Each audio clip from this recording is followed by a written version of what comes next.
साथियों, नमस्कार। आज मैं एक शपथ समारोह राज्यसभा में हुआ, उस शपथ समारोह पर मैं आप लोगों के समक्ष कुछ चर्चा करना चाहता हूं। और वह शपथ समारोह था महाराष्ट्र के एक बहुत बड़े नेता जिनका नाम शरद चंद्र पवार है। और शरद चंद्र पवार को मैंने शपथ ग्रहण करने देखा, शपथ करते देखा तो मेरे मन के अंदर कई प्रकार के विचार उत्पन्न होने लगे। और जब यह विचार मेरे मन में आने लगे तो मैं कुछ सोचने पर मजबूर हुआ कि एक व्यक्ति जिसकी आयु 85 वर्ष का हो चुका है, जो व्यक्ति ठीक से बोल भी नहीं सकता, ठीक से अपनी बातों को किसी के समक्ष रख भी नहीं सकता, न वह खुद चल सकता है और बिना किसी सहारे के वह खड़ा भी नहीं हो सकता। दूसरों की मदद से वह बड़ी कठिनाई से वह व्यक्ति शपथ की प्रक्रिया को पूरा करता है। जो इंसान अपने दैनिक क्रियाकलापों के लिए, दैनिक क्रियाक्रमों के लिए दूसरे व्यक्ति के ऊपर निर्भर है, भला वह व्यक्ति देश और समाज की सेवा कैसे करेगा, देश और समाज के लिए निर्णय कैसे लेगा। क्या इस प्रकार के व्यक्ति को राज्यसभा जैसे महत्वपूर्ण पदों पर प्रतिस्थापित करना देश के युवाओं के गाल पर तमाचा नहीं है। इस महत्वपूर्ण स्थान पर यदि कोई युवा व्यक्ति जाता है तो निश्चित रूप से वह किसी न किसी तरीके से देश और समाज की सेवा करेगा। ऐसे व्यक्ति को ही इस पद पर चयनित किया जाना चाहिए जो समाज के लिए भाग दौड़ कर सके और समाज के लिए कुछ कर सकने का इच्छा शक्ति उसके पास, उसका मनोबल, उसका बल शारीरिक रूप से वह सक्षम हो सके। मैं समझता हूँ कि राष्ट्र सेवा के लिए मन, बुद्धि, शरीर का स्वस्थ होना भी एक अनिवार्य तत्व है।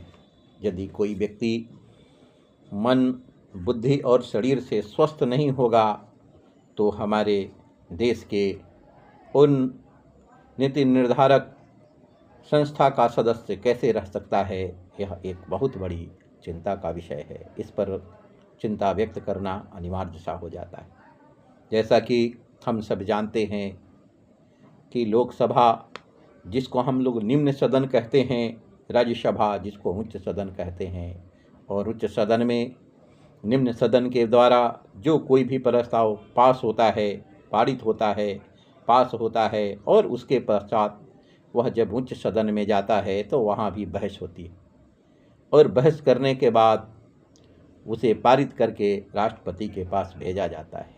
और ऐसा व्यक्ति जो अपनी बात को नहीं कह सकता, बहस में किसी प्रकार से कोई हिस्सा नहीं ले सकता, उसको अनावश्यक रूप से उच्च सदन में रह करके और हमारे समाज के जो नीति निर्धारक जो संस्था है उस संस्था का सदस्य बना करके बिना वजह, बिना किसी काम के उस प्रकार का जो खर्च हमारे देश के जनता के पैसों से हो रहा है, जनता के पैसों से जो चल रहा है, उस सब को बर्बाद करना ये कहाँ तक उचित है। इस पर निश्चित रूप से विचार किया जाना। आज यदि हम विचार करने में पीछे रह गए तो निश्चित रूप से इस प्रकार का जो प्रचलन हमारे समाज में, हमारे देश के उच्च संस्था में हो रहा है, उस संस्था का घोर अपमान होगा। इसलिए आज मैं देश के प्रधानमंत्री, देश के गृह मंत्री, देश के राष्ट्रपति और ऐसे उन सभी लोगों से मैं आग्रह करना चाहता हूँ, बताना चाहता हूँ, कहना चाहता हूँ कि ऐसे लोगों को कम से कम उच्च सदन में भेजने का प्रयास न करें, क्योंकि इससे समाज के लोगों के अंदर हीन भावना का संचार होता है।